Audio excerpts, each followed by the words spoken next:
Assalamualaikum warahmatullahi wabarakatuh. Saya Putri Kurniawati, NIM T 2018-1300. Di sini saya akan mempresentasikan materi mengenai sistem layanan perpustakaan sebagai sarana informasi, referensi, dan juga edukasi. Yang pertama yaitu layanan informasi. Dikatakan sebagai layanan informasi yaitu sebagai jembatan antara bahan pustaka yang dimiliki perpustakaan dengan pemustaka yang membutuhkannya guna mengoptimalisasi pemanfaatan bahan atau sumber informasi yang ada. Perpustakaan juga menyediakan produk akhir berupa informasi yang dicari oleh pemustaka dengan jawaban lengkap dan akurat dari pertanyaan mereka, terlepas kompleksitas dari pertanyaan tersebut. Yang kedua yaitu layanan referensi. Layanan referensi ini disediakan untuk membantu pemustaka dalam mencari informasi melalui berbagai sumber informasi referensi yang memuat informasi teknis dan uraian singkat seperti kamus, ensiklopedi, buku pegangan, direktori, almanak, dan buku tahunan. Yang ketiga yaitu layanan edukasi. Layanan edukasi mempunyai tugas sebagai berikut: meningkatkan produktivitas pembelajaran, memberikan kemungkinan pembelajaran yang sifatnya lebih individual, memberikan dasar yang lebih ilmiah terhadap pembelajaran, lebih memantapkan pembelajaran, memungkinkan belajar secara up to date, dan memungkinkan penyajian pembelajaran yang lebih luas dengan menyajikan informasi-informasi. Sekian dari saya, kurang lebihnya mohon maaf. Wabillahi taufiq wal hidayah. Assalamualaikum warahmatullahi wabarakatuh. Assalamualaikum warahmatullahi wabarakatuh. Perkenalkan, nama saya Zainabul Unzia, NIM T 2018-1283. Di sini saya akan menjelaskan tentang manajemen sistem layanan perpustakaan, bagian layanan sirkulasi. Setiap perpustakaan memiliki layanan yang sering digunakan, yakni layanan sirkulasi.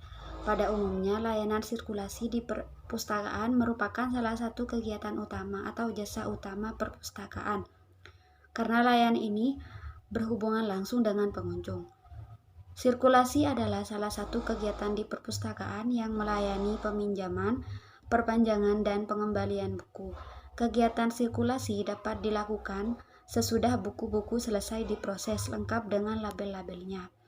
Secara umum mengandung pengertian kegiatan peredaran koleksi bahan pustaka, baik yang dilakukan di dalam perpustakaan maupun di luar perpustakaan.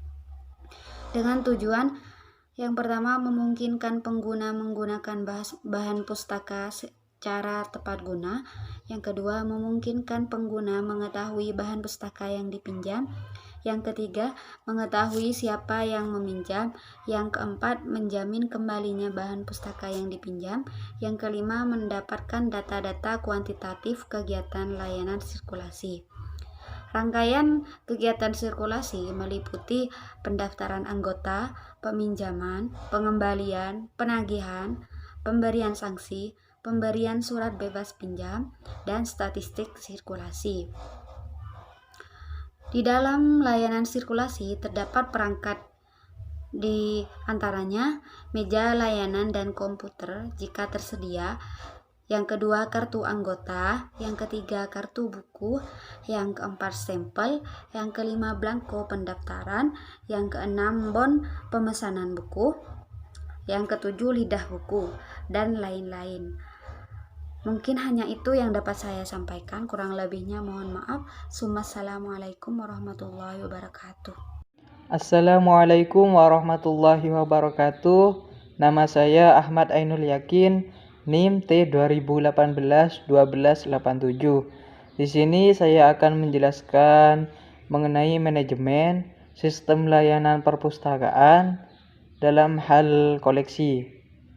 Di sini perpustakaan merupakan tempat menyimpan, mengumpulkan, dan menyediakan bahan pustaka baik yang tercetak atau dalam bentuk lainnya yang dikelola secara teratur dan sistematis. Perpustakaan merupakan sumber informasi dan sumber ilmu pengetahuan.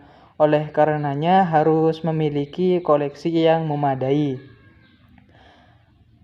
Salah satu sistem layanan perpustakaan yakni pengembangan koleksi. Pengembangan koleksi dapat dilakukan melalui beberapa langkah seperti berikut. Yang pertama adalah pemilihan atau seleksi bahan pustaka. Di sini untuk mengembangkan dan menambah jumlah koleksi, kita harus memilih dan menyeleksi buku-buku yang terbaik dan sesuai dengan minat baca.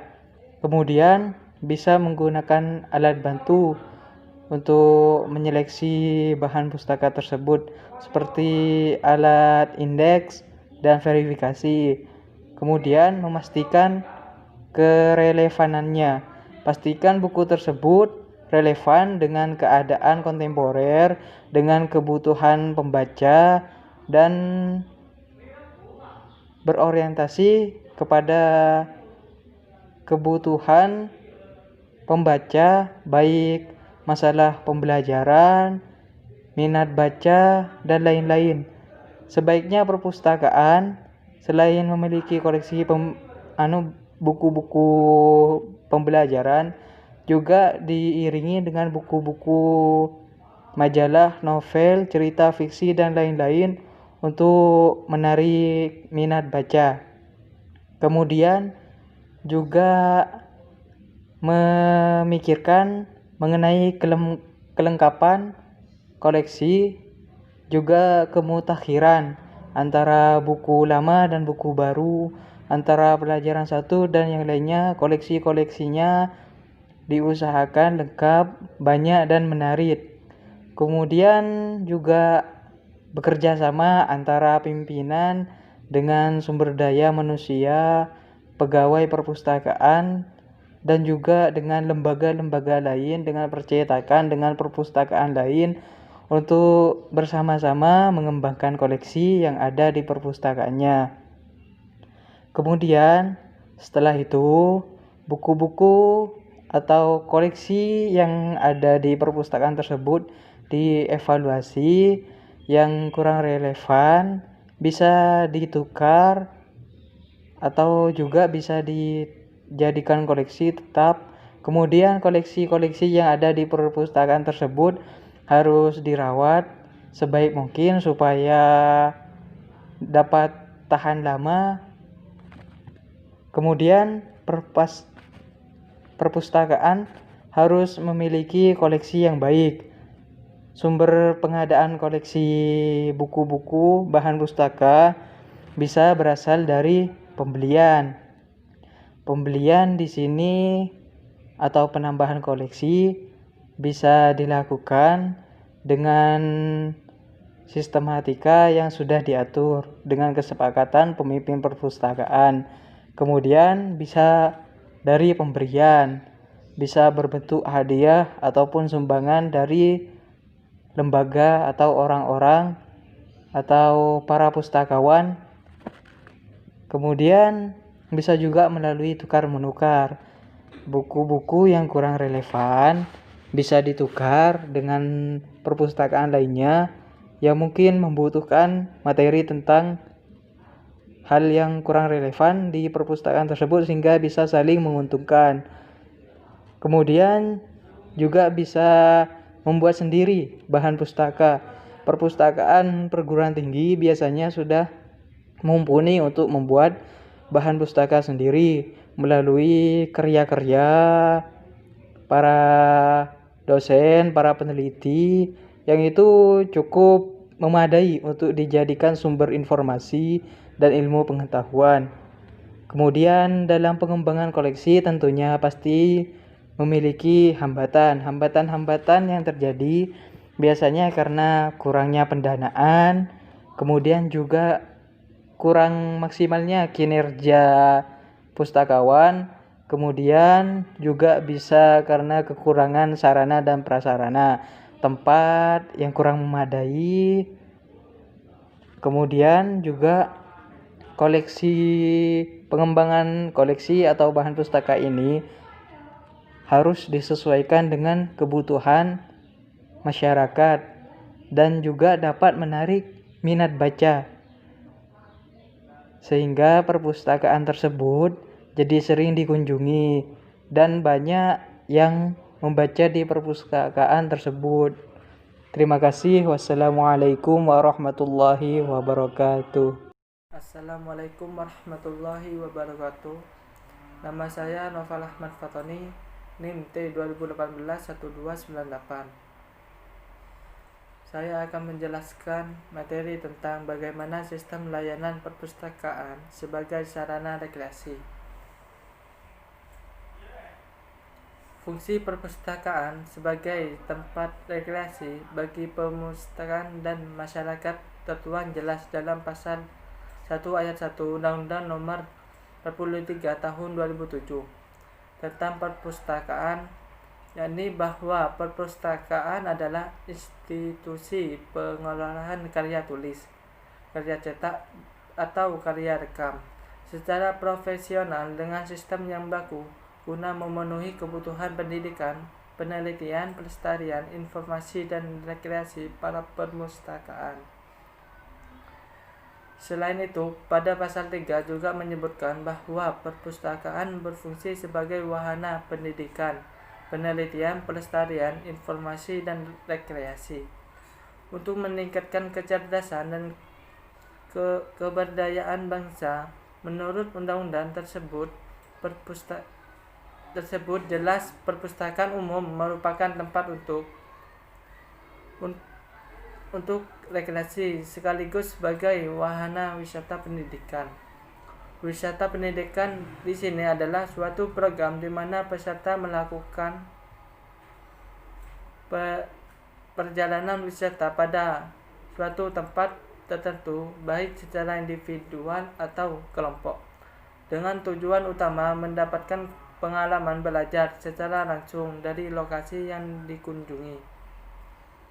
Contoh wisata pendidikan seperti museum, kebun binatang, cagar budaya, termasuk juga perpustakaan.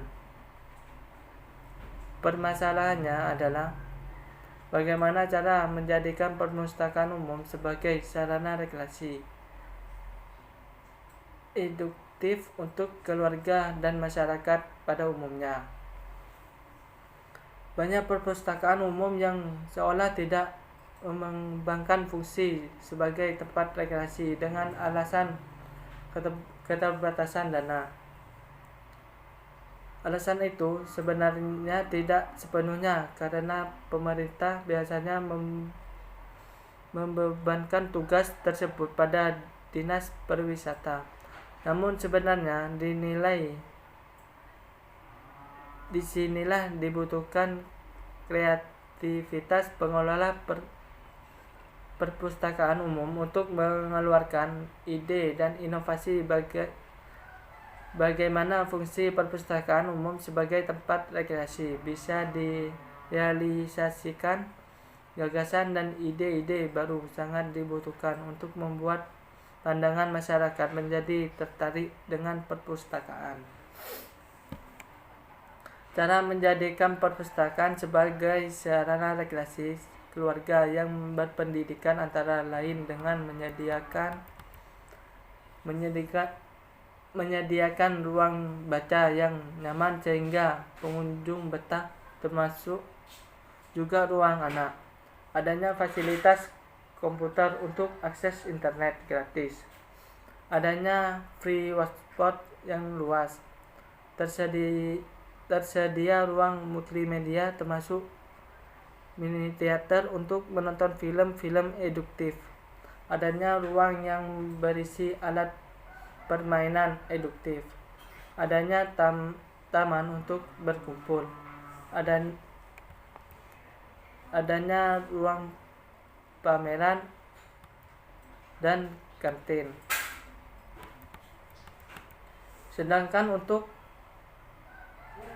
mensosialisasikan layanan kepada masyarakat, maka perpustakaan umum perlu mengadakan kegiatan-kegiatan antara lain sebagai berikut. 1. Mengadakan kegiatan literasi massal di perpustakaan umum yang melibatkan keluarga, sekolah, dan masyarakat, seperti lomba resensi, baca puisi, mewarnai atau menggambar untuk anak, mendongeng, pidato, dan lain-lain. 2. Membuat leaflet dan brosur layanan perpustakaan. Sosialisasi layanan melalui perpustakaan keliling. Pameran buku, majalah, dinding, pameran-pameran kecil di perpustakaan, mengadakan kumpul bareng komunitas seperti komunitas baca buku yang rutin diadakan di perpustakaan umum. Perpustakaan umum harus buka layanan di hari libur. Dengan adanya beberapa fasilitas dan kegiatan di atas, maka akan membuat orang yang berkunjung merasa nyaman, gembira, senang, terhibur, dan pikiran bisa kembali fresh. Sehingga keberadaan perpustakaan umum tidak hanya sebagai tujuan keilmuan saja, tetapi juga sebagai tempat yang dituju untuk berwisata, rekreasi, mencari hiburan yang asik bagi keluarga. Ketika perpustakaan umum sudah ramai dikunjungi masyarakat, maka perpustakaan umum akan lebih mudah untuk melakukan sosialisasi dan promosi terkait pentingnya minat dan budaya baca, belajar, dan lain-lain terkait fungsi-fungsi perpustakaan yang lebih luas lagi. Sekian dari saya. Assalamualaikum warahmatullahi wabarakatuh.